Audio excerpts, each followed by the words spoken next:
White Teeth was the debut novel of the British author Zadie Smith, published in the year 2000.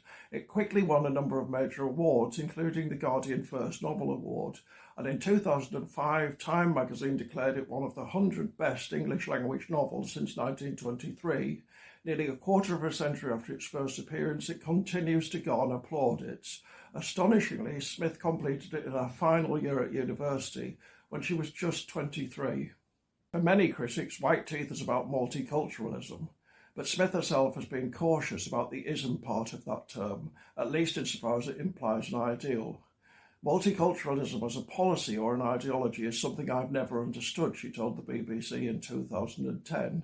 Instead of arguing about it as an ideological concept, you might as well deal with it as a reality.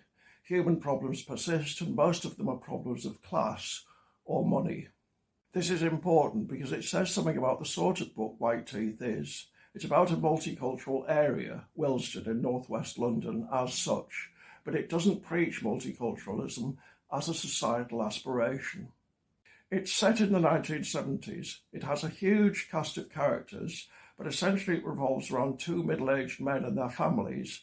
Archie Jones, a white Englishman, met his best friend Samad Iqbal, a Bangladeshi Muslim, during World War II when they served together in a tank regiment. Nowadays, Archie's married to a much younger Jamaican woman. Samad's marriage was arranged, and his wife alternates between silence and outbursts of temper. But then Samad doesn't treat her very well. Apart from anything else, he's having an affair. Both men work in low-paid jobs, Archie folding brochures for a printer, and Samad waiting on tables in a curry house.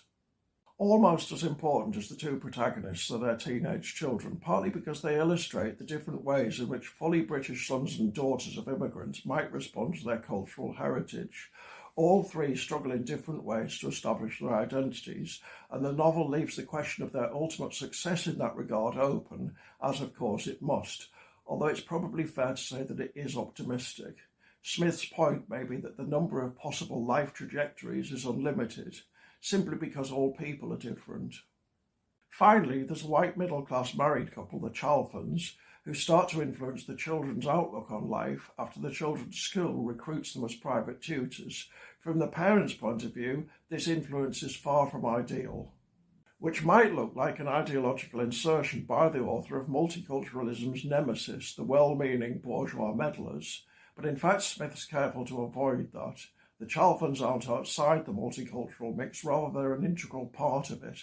They're Oxbridge-educated, lapsed Jewish Catholics, but in any case they couldn't be outside the mix because in the modern world, no one can be.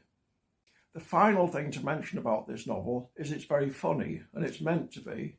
In many ways, it's accurate to describe it as a comic novel, but it's also, of course, a very good novel.